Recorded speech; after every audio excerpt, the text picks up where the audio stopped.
dunia Web3 ya, itu tidak ada yang namanya centralized. Makanya lawan dari centralized adalah desentralisasi atau decentralized. Ya, satu tersentralisasi, yang satu lagi terdesentralisasi. Jadi data ini ditaruh di banyak komputer yang tersebar di seluruh dunia, yang komputer itu bukan dimiliki oleh pemerintah atau suatu lembaga, tapi dimiliki oleh pribadi seperti saya, gitu ya. Ketika saya menaruh komputer tersebut dalam ekosistem, ya, maka saya menjadi bagian dari ekosistem tersebut yang kita akan saling check and balance. Apa yang di check and balance? Komputer saya akan melakukan check balance terhadap pencatatan transaksi di dalam ledger tersebut, gitu ya. Jadi Bapak Ibu bisa bayangkan berapa banyak ratusan ribu bahkan jutaan komputer yang terhubung di seluruh dunia dalam network yang disebut dengan networknya Bitcoin, yang melakukan apa? Melakukan tadi pengaturan, pencatatan, dan pengolahan data uang digital tersebut, khususnya Bitcoin. Gitu, ya. So, terdesentralisasi artinya apa? Jadi ketika ada satu komputer down, maka komputer lain langsung take over, gitu ya, melakukan apa yang seharusnya mereka lakukan sebagai komputer. Jadi dalam dunia Web3 itu adalah dunia yang disebut dengan desentralisasi. Dan tadi seperti Pak Dwi katakan juga bahwa karena ada kriptografinya, kriptografi itu metodologi untuk menyembunyikan, ya, kemudian terdesentralisasi, ya kan, jadi tidak satu titik aja tersebar di banyak titik, dan dia sifatnya transparan, sehingga kripto itu hampir sangat apa ya, hampir sangat pasti, hampir sulit untuk bisa dipalsukan, dan diduplikasi. Ya, oke. Nah ini kita akan bahas. Nah, jadi cikal bakalnya awalnya untuk seseorang bisa mendapatkan Bitcoin atau kripto, dia harus naruh komputer terkonek itu. Komputer tersebut disebut dengan node, ya, NODE ini, ya. Nah, kemudian setiap kali node ini melakukan transaksi, ya, jadi dia tuh fungsinya hampir sama kayak Bank Indonesia gitu, Pak Akhlis, ya. Itu Pak Dwi. Jadi dia yang akan melakukan transaksi. Pak Akhlis mau kirim Bitcoin ke saya, dicek dulu nih di akunnya ada Bitcoinnya nggak. Nanti dicek lagi walletnya bener nggak, alamat walletnya nggak boleh salah gitu kan, ya. Nah, proses pengecekan itu dilakukan secara otomatis dengan nota di komputer yang tersebar di seluruh dunia. Setiap kali mereka berhasil melakukan note itu dengan melakukan kalibrasi dan perhitungan matematik, dan siapapun yang bisa memecahkan permasalahan itu akan mendapatkan reward dalam bentuk Bitcoin, gitu ya. Nah, berapa besar rewardnya sekarang? Sekarang rewardnya besarnya sekitar 3,125 Bitcoin per sekali dia memecahkan satu komputasi, dan per satu kali muncul yang namanya satu blok. Jadi setiap kali terjadi transaksi, dimasukkan dalam satu blok, kemudian blok itu dikunci dengan suatu metodologi matematik, kemudian nih komputer sama-sama saling melakukan apa namanya, pemecahan matematika tadi, ya. Nah, kemudian ketika blok itu mengunci, maka kemudian siapapun yang berhasil memecahkan tadi, maka dia akan dapat reward. Besarnya 3,17125, kalau dihitung dengan rupiah sekarang sekitar 5 miliar per satu blok nilainya, ya. Dan blok itu saat ini itu tercipta setiap 6 menit sekali, ya, setiap 6 menit sekali. Oke. Nah, jadi itu yang terjadi. Nah, sekarang apa sih kegunaannya kan gitu kan? Kegunaan kripto tadi. Kita udah ngomongin blockchain-nya, udah ngomongin Bitcoin-nya. Yang pertama adalah memudahkan untuk kita mengirimkan. Ya, kalau kita anggap kripto ini sebagai investment atau aset, ya, Bapak Ibu sekalian, kalau ngirim uang sekarang, ya, Pak Aklis misalnya di Semarang, Nun Sewu Pak, mohon maaf, banknya pakai apa Pak? Ya, saya ya macam-macam sih. BNI Mandiri. Hmm. Oke, Pak Alis punya Mandiri, ya. Anggap Ya, saya punya BSI misalnya gitu, ya. Nah, kalau kita kirim uang dengan bank yang berbeda antara si pengirim dan si penerima, maka uang yang kita kirim ini lewat Bank Sentral atau Bank Indonesia, ya. Nah, ini buat teman-teman saya sedikit kasih bocoran bahwa semua bank yang ada di Indonesia itu punya rekening di BI, ya. Namanya BI Clearing House, BI Clearing, ya. Nah, tugasnya apa? Mereka harus taruh uang di sini, Uangnya itu apa istilahnya ya, floating money gitu ya. Di mana ketika terjadi transfer antar rekening atau antar bank, maka debit kredit terjadi di sini. Ya, ini yang disebut dengan clearing kalau di perbankan. Ya, nah zaman dulu tuh kita bicara em, belum lama, belum nyampe 5 tahun yang lalu, mungkin di atas 5 tahun lah. Zaman sebelum adanya BI Fast. Ya ini buat mungkin ada adik-adik di sini yang masih junior gitu ya, kan udah besar sekarang pakainya transfer pakai BI Fast gitu ya, pindahin masukin ke wallet gitu ya. Itu sebenarnya bukan sesuatu yang udah ada dari zaman dulu, itu baru 5 tahun yang lalu ya. Sebelum 5 tahun yang lalu, sebelum 7 tahun yang lalu, kalau saya mau transfer antara rekening saya ke rekening Pak Arlis, akan butuh waktu T+1. Jadi kalau saya transfer sekarang, uangnya baru masuk besok, ya, uangnya baru masuk besok. Kenapa? Karena ada proses clearing. Nah, kebayang kalau saya di Indonesia, sama-sama di Indonesia, banknya sama-sama Indonesia, transfernya hari ini masuknya besok, kebayang kalau kita antar negara. Kalau saya tinggal di London tadi, Pak Dwi tinggal di UK, atau saya tinggal di Amerika, saya transfer ke Pak Aklis yang ada di Indonesia, maka akan butuh waktu 2 sampai 3 hari melalui mekanisme yang namanya SWIFT, supaya uang itu bisa masuk ke rekeningnya Pak Aklis menggunakan namanya bank koresponden, gitu ya. So, jadi proses ini butuh waktu, dan kalau lintas negara butuh biaya yang besar. Ya, ingat prosesnya kripto ini terjadi tahun 2008, 2009, 2010. Jauh sebelum adanya teknologi yang namanya BI Fast. Bahkan BI Fast sekalipun, karena saya juga bergerak di bidang payment, asal Bapak Ibu paham, pada saat kita transfer nih, Bapak top up OVO dan GoPay, kan uangnya masuk tuh. Betul ya Pak ya? In reality uangnya belum masuk Pak. Ya, jadi kalau Bapak bayar nih, saya datang ke warung atau ke mana, ke Alfamart, Indomaret, beli rokok gitu ya, atau beli apa gitu ya, atau makanlah, makan soto, saya scan, saya bayar. Rekening kita ke debit gitu ya. Nah, si merchant, pemilik warung itu baru dapat uangnya besok. Jadi sebenarnya BI Fast sendiri bukan real time transaksinya. Ya, asal teman-teman paham. Jadi BI Fast sendiri transaksinya bukan real time. Tetap settlementnya, yang namanya settlement itu adalah T+1, transaksi plus satu. Gitu ya. Jadi di belakang layar, uangnya baru diterimanya besoknya. Jadi kebayang nggak tuh seberapa rumit dan complicated uang itu mundar-mandir. Saya top up rekening, misalnya saya top up rekening GoPay saya, ya langsung masuk 1 juta dari GoPay, langsung saya belanjain di Tokopedia. Saya beli ini, beliin ini, misalnya ada 3 item saya beli dari 3 toko yang berbeda. Bisa kebayang ya, dalam hitungan detik dan menit uang itu sudah berpindah di 3 kali wallet, gitu kan? Nah, tapi settlementnya baru besok. Ya, kalau tanya merchant, toko, apakah mereka terima uang sekarang? Nggak bisa, nggak terima. Ya. Nah, ini mekanisme konvensional banking. Apa yang terjadi dengan kripto atau dengan blockchain? Sorry, ini sedikit ya penjelasan. Dia tersentralisasi, transaksi tertutup artinya nggak ada yang tahu. Ledgernya tertutup juga, yang tahu hanya kita pemilik rekening sama penerima. Butuh waktu yang lama kalau lakukan transaksi antar negara. Ya, antar negara itu sekarang butuh waktu sekitar 2 hari paling cepat. Ya, butuh biaya tinggi. Nah, ini juga sama.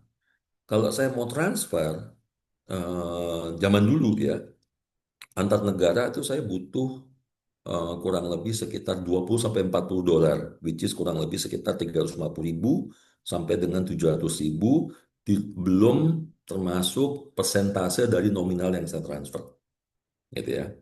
Kalau di Indonesia, zaman dulu sebelum 5 tahun yang lalu, mau transfer instan saya dan Pak Aklis, saya harus bayar namanya RTGS, Real Time Gross Settlement. Itu biayanya antara 50.000 sampai 250.000 tergantung banknya. Jadi kalau teman-teman, Bapak Ibu sekalian, adik-adik sekarang bisa transfer pakai BI Fast bayar 2.500, kalian wajib bersyukur. Karena itu baru kejadian 2 tahun terakhir. Gitu ya. Teknologi ini berkembang sangat cepat ya. Gitu. Karena biaya kurs dan batas nominal transaksi. Nah, kalau menggunakan kripto, menggunakan blockchain, transfer itu terjadi instan antara wallet ke wallet, peer to peer, ya. Karena dia tidak melalui mekanisme settlement. Jadi dia pindahnya langsung instan. Hitungannya berapa? Hitungannya detik dan menit tergantung kita pakai blockchainnya siapa. Ya, dan kita pakai mekanisme konsensus proof of work atau proof of stake gitu. Jadi kalau saya mau transfer, saya mau ada di ujung dunia manapun, mau pindahin Bitcoin saya atau koin yang lain, USDT kayak Solana kayak Ethereum kayak ke walletnya Pak Aklis, saya send hitungan detik, 1 detik, 2 detik, sampai dengan hitungan menit, Pak Aklis langsung terima koinnya. Ya, dan biayanya relatif sangat murah. Ya, berapa? Ya kurang lebih sebesar BI Fast. Paling mahal mungkin 2-3 dolar. Ya, tergantung dari network yang kita pilih ya, tergantung dari blockchain yang kita pilih. Gitu ya. So, jadi ini sangat-sangat memudahkan untuk orang memindahkan dana sangat cepat dengan nominal yang sangat besar. Ya, terutama kalau dipindahkan antar negara. Karena zaman sekarang Bapak Ibu sekalian, dengan semakin ketatnya peraturan, ada undang-undang namanya anti money laundering. Ya, kalau Bapak Ibu mau kirim uang ke luar negeri, itu akan ditanya, ada batas nominalnya. Kalau batas nominalnya di atas nominal sekian, ditanya, tuh duit buat siapa? Kenapa kamu kirim? Coba buktikan. Duit-duit punya kita ya, uang-uang kita mau ngirim ke luar negeri, ditanya-tanyain, Pak. Ya, anggaplah anak saya kuliah di UK gitu ya, di London gitu. Misalnya, mesti bayar uang kuliah, atau di Amerika lah, mesti bayar uang kuliah, mesti bayar uang tempat tinggal, uang kuliahnya 1 semester mungkin bisa. Yang bagus-bagus levelnya kayak Harvard gitu, 1 semester bisa, sorry, 1 tahun tuh bisa 3 miliar biaya kuliahnya. Saya transfer 3 miliar, ditanyain, kenapa Anda transfer 3 miliar? Oh, buat uang kuliah anak saya. Anak Anda kuliah di mana? Di Harvard. Mana bukti anak Anda kuliah di Harvard? Ribet kan? Gitu ya Bapak Ibu sekalian. Nah, sementara kripto bisa membypass hal tersebut.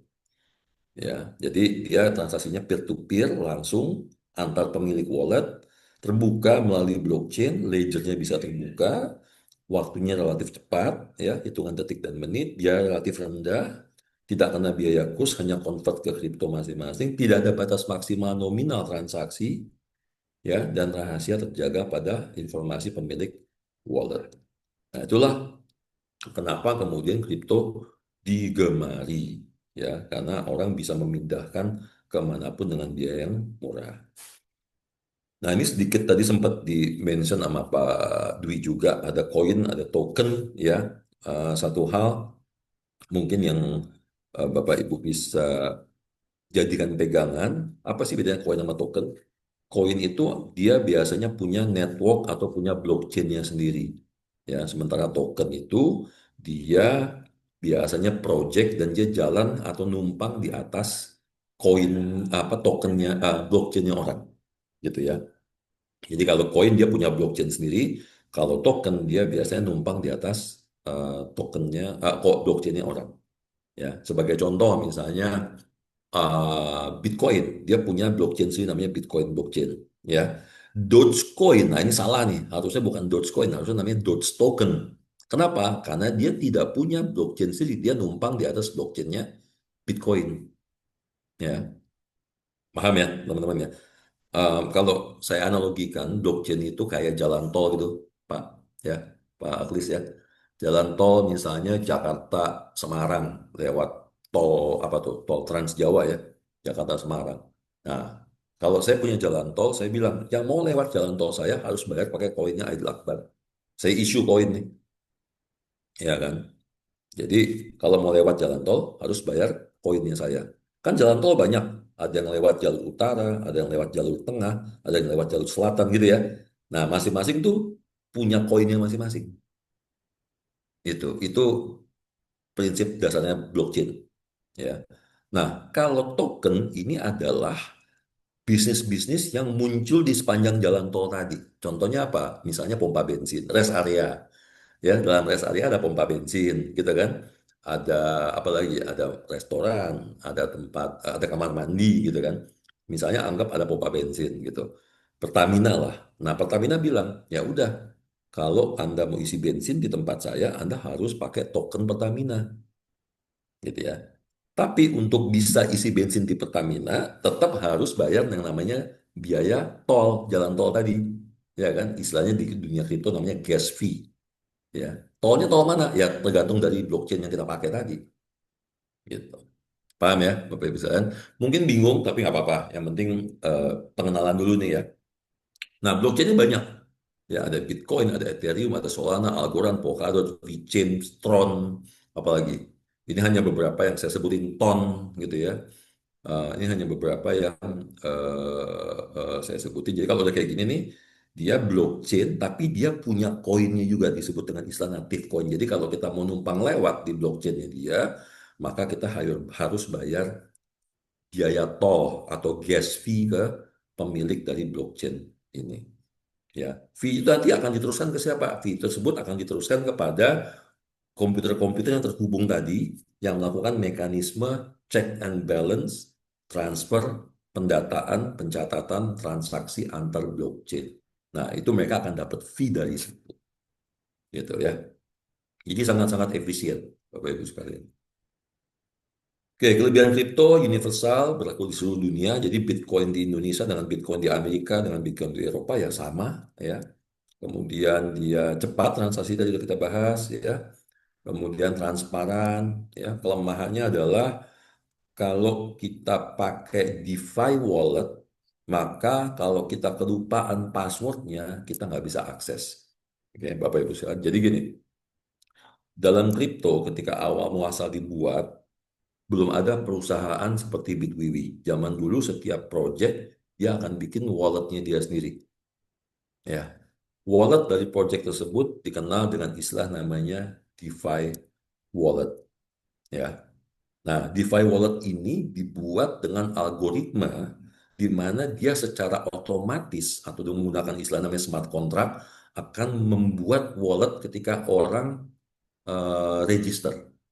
Jadi registernya nggak pakai email, nggak pakai nomor HP, ya karena ini kan decentralized ya finance. Pada saat Anda buat akun atau buat wallet, Anda tidak akan ditanyakan email, tidak akan ditanyakan HP, tapi Anda akan diberikan yang namanya seed phrase. Seed phrase ini sesuai dengan istilahnya, seed ini biji ya, phrase ini kata-kata, ya. Dengan kata lain, bahasa lain adalah password, ya. Passwordnya Anda akan dikasih jumlahnya 12 kata, Bapak Ibu sekalian. Ya, ada yang 12, ada yang 24, itu random. Kita nggak bisa milih, ya. Jadi Anda harus tahu antara kata nomor 1 sampai kata nomor 12, ya, dan itu berurutan. Nah, kata kunci ini harus disimpan. Karena kalau Anda lupa, maka Anda tidak bisa masuk ke dalam wallet Anda, gitu. Ya, Anda nggak bisa masuk ke dalam wallet Anda. Nah, DeFi wallet ini biasanya dibuat per masing-masing blockchain. Jadi Ethereum punya DeFi walletnya sendiri, Solana punya DeFi walletnya sendiri, Algorand punya DeFi walletnya sendiri. Dan mereka nggak saling ngobrol, Bapak Ibu sekalian. Nah, ribet kan? Ya, DeFi wallet inilah dikenal dengan istilah, sorry maaf, dengan istilah, sorry, DeFi, ya. Dan eh, pertukaran kripto terjadi di awalnya terjadi di DeFi wallet, ya. Mereka nyebutnya dengan swap. Makanya DeFi ini kemudian dikenal dengan istilah namanya DEX atau Decentralized Exchange. Tapi karena ini kemudian dirasa menyulitkan, terutama untuk orang-orang awam seperti kita semua, ya, aduh kok ribet banget sih, saya nggak ngerti gimana seed phrase, aduh apa sih gitu kan ya. Maka kemudian sejak 2000, saya bisa katakan 2016, 2017, muncullah perusahaan-perusahaan yang bilang gini, gini deh, gimana kalau kita bikinin supaya ini para blockchain ini bisa saling saling ngobrol gitu ya, bisa saling ketemu. Pakai apa? Pakai yang namanya centralized exchange. Jadi Bitwiwi ini, ya Bitwiwi ini termasuk salah satu yang disebut dengan centralized exchange. Ya di luar negeri banyak, ada Binance, ada KuCoin, ada OKX ya. Di Amerika ada Robinhood, ada Coinbase gitu ya, dan lain sebagainya. Nah jadi eh, buat Bapak Ibu sekalian, kalau takut kehilangan password dan lain-lain, lebih baik buka akunnya di centralized exchange seperti Bitwiwi. Karena kalau sampai lupa, nanti tinggal forget password aja, forget password, nanti masuk ke email, masuk ke OTP, masuk ke HP, langsung bisa recover akunnya. Jadi nggak ada resiko hilang uangnya, ya. Jadi kalau kita lihat-lihat di Instagram, sosial media tuh ada tuh orang-orang yang di awal-awal invest Bitcoin tahun 2012 gitu ya, yang kalau sekarang nominalnya mungkin udah jutaan dolar, tapi karena dia lupa seed phrase-nya udah hilang, nggak bisa diakses gitu ya. Oke, terus celah kejahatan nih zaman dulu banget ya. Sekarang sih udah sangat minim ya persentasenya. Dan masih banyak lagi negara-negara yang menganggap kripto itu ilegal, tapi ini kita bicara zaman dulu.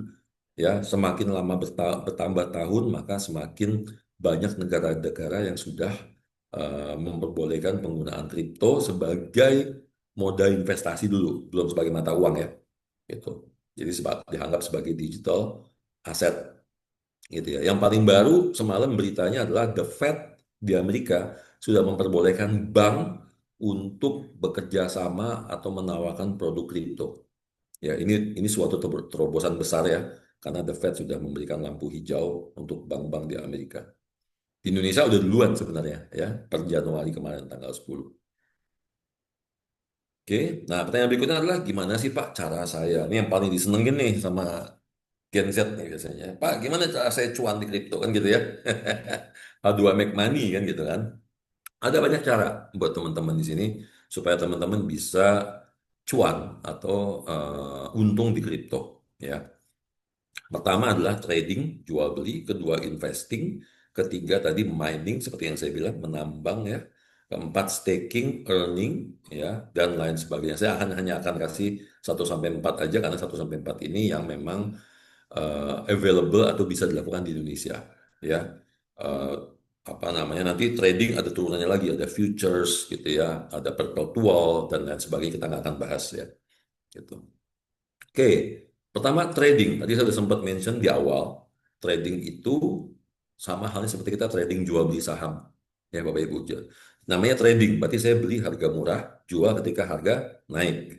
Gitu ya. Atau kalau di luar negeri bisa dua posisi, bisa naik, bisa turun. Kalau mau posisinya short, berarti saya jual duluan. Kemudian ketika harganya turun, saya buy back gitu ya. Itu mekanisme beli dan jualnya ya.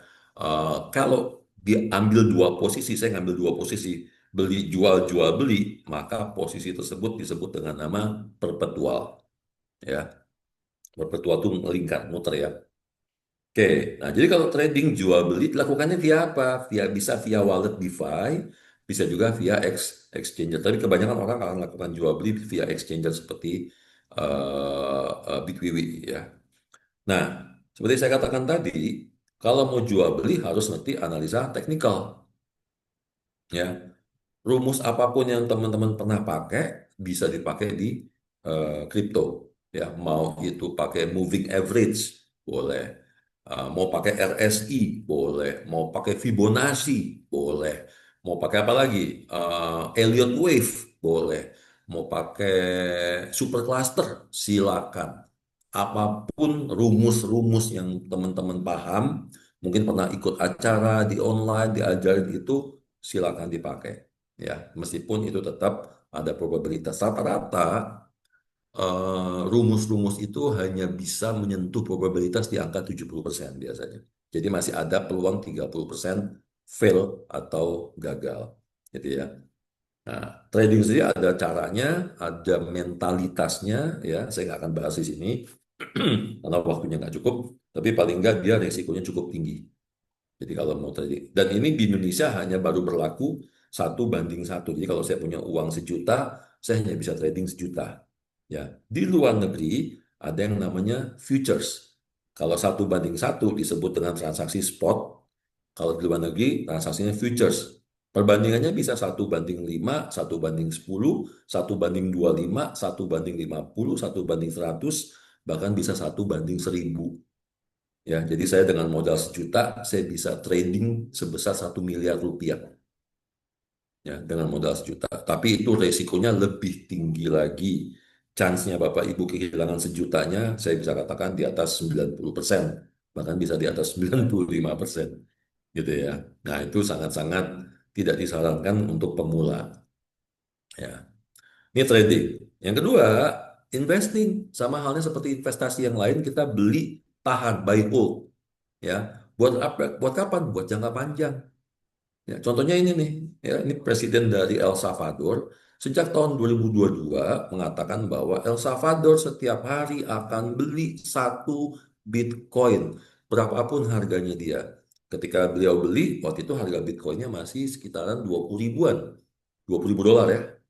Sekarang per hari ini harga Bitcoin di 107, 108 ribu. Berarti Bitcoin yang dia beli 2 tahun lalu sudah cuan 5 kali lipat. Gitu ya Bapak Ibu sekalian ya. Gitu. Apakah bisa turun, Pak? Bisa. Karena Bitcoin itu ada siklusnya. Setiap 4 tahun sekali dia akan turun. Gitu ya. So, jadi itu kira-kira kalau kita mau invest. Jadi kalau Bapak Ibu sekalian, teman-teman di sini mau invest Bitcoin untuk jangka panjang, sangat-sangat dipersilakan. Ya. Dengan catatan ini harus menggunakan uang dingin. Karena bisa jadi kita habis invest, tiba-tiba besok Bitcoinnya turun 50% bisa jadi. Gitu ya. Berikutnya tadi adalah mining, menambang koin, ya, dengan menggunakan komputer sistem masuk ke dalam blockchain. Ya, tadi saya sudah jelaskan di depan kan, ya, saya miners, saya taruh komputer, masukin ke dalam blockchain, ya, kemudian apa namanya, saya mendapatkan reward. Mungkin sambil ini saya eh, buka videonya ya.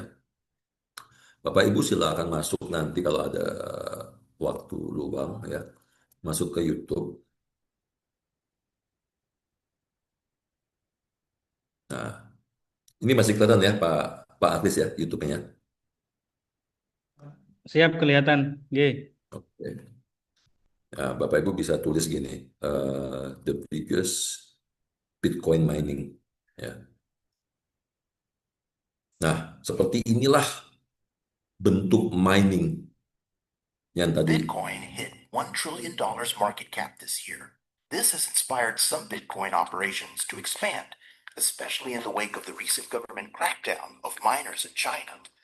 The ban on mining in China has caused a mass exodus to the United States, to Russia, and to any other areas where mining facilities are available. Welcome to Rockdale, Texas, America's new crypto mining hub. This building that's directly behind me, inside of the buildings, we have this shelving that's 1,000 feet long, 20 feet tall, and there are just miner after miner after miner after miner. We went inside North America's largest Bitcoin mine to understand how it works and its energy footprint.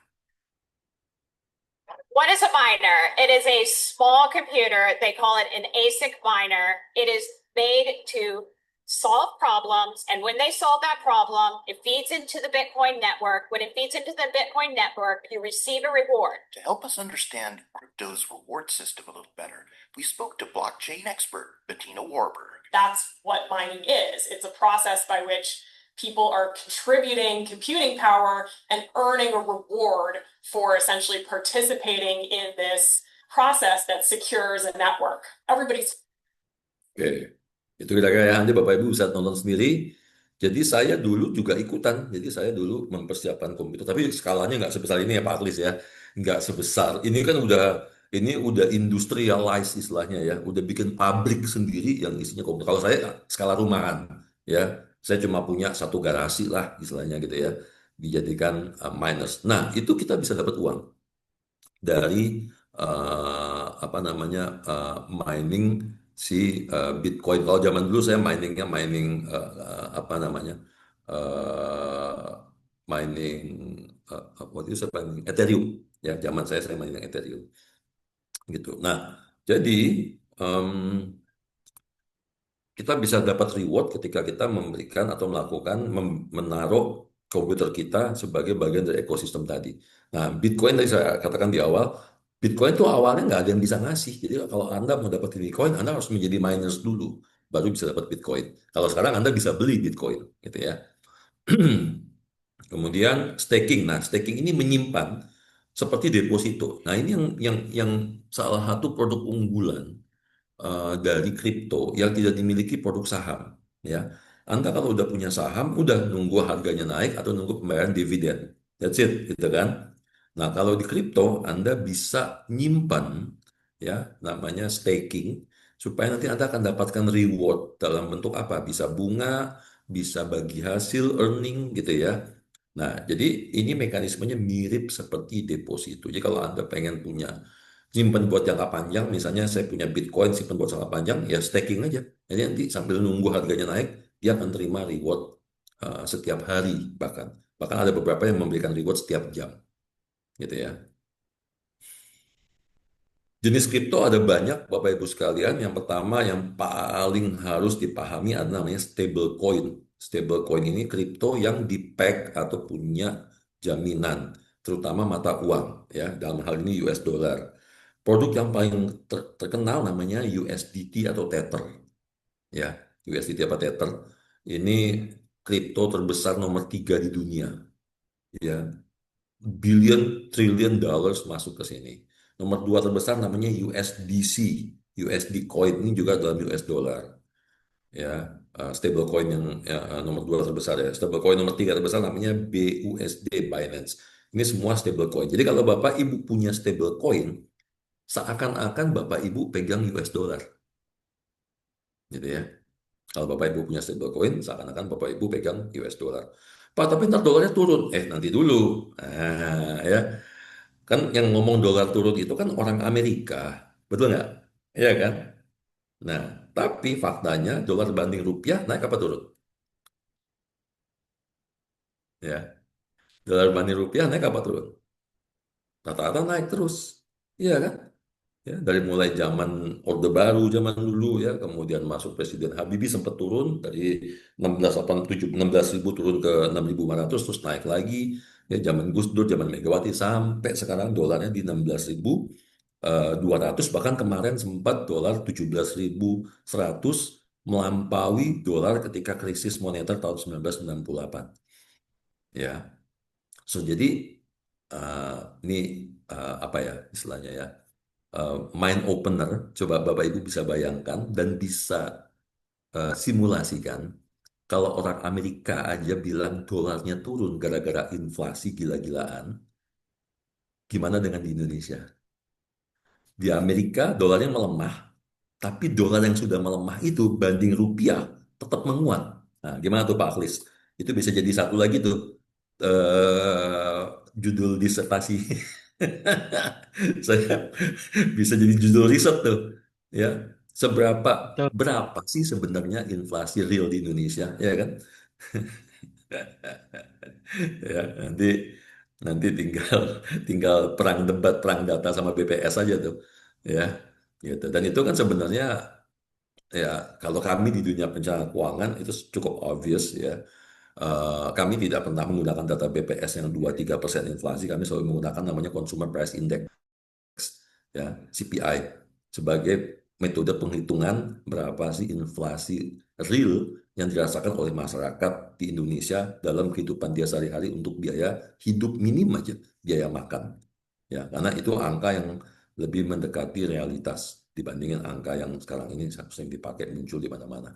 Gitu ya. Nah, balik lagi. Ini stable coin. Jadi Bapak Ibu sekalian kalau pegang stable coin sama seperti pegang US dollar. Bisa dicarikan kapan aja, ya. Bisa dijual ke rupiah lagi melalui Bitwiwi, ya, dan dia sangat mudah ditransfer, ya, sangat mudah dipakai. Sorry. Nah, koin-koin yang lain ada banyak sekali ya. Ada yang disebut dengan large cap, ya. Contohnya Bitcoin, Binance, Ethereum. Ada koin juga buat games, ada koin IoT, ada koin DeFi, ada meme coin. Nanti Pak Dwi sempat bicara meme, ya, memes kalau Indonesia ya. Ada NFT dan ada banyak lagi koin-koin yang lain. Jadi saat ini mungkin ada ratusan ribu koin yang di dunia, baik koin yang punya fundamental bagus maupun koin yang memang diciptakan untuk menipu orang lain. Jadi kuncinya Bapak Ibu sekalian, hati-hati terhadap koin-koin yang nggak jelas maksud dan tujuannya pada saat mereka diluncurkan, gitu ya. Nah, ini ada beberapa orang iseng bikin apa koin saya seperti bikin apa tabel periodik kimia ya. Ini iseng banget sih. Ya, contoh-contoh aja. Nah, nyimpen koin di mana, Bapak Ibu sekalian? Nyimpen koin itu ada dua, ada cold wallet, ada hot wallet, ya. Kita bahas hot wallet dulu. Tadi udah sempat bahas hot wallet itu artinya apa? Wallet ini terkoneksi ke internet. Ya, jadi kalau hot wallet, walletnya terkoneksi ke internet. Kalau cold wallet, kebalikannya. Berarti dia tidak terkoneksi ke internet. Artinya maksudnya gini, nyimpennya itu tidak terkoneksi. Tapi kalau saya mau mindahin, tetap harus colok ke internet ya. Bapak Ibu sekalian ya.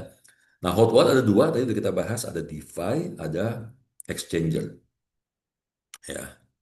Kalau cold wallet, dia bentuknya hardware. Ya, bentuknya kayak gini nih. Mana sih? Nah, ini kayak gini. Ya. Jadi yang paling ngetop, yang paling kanan ini kayak USB, ya. Ini namanya Ledger, yang produsernya ya.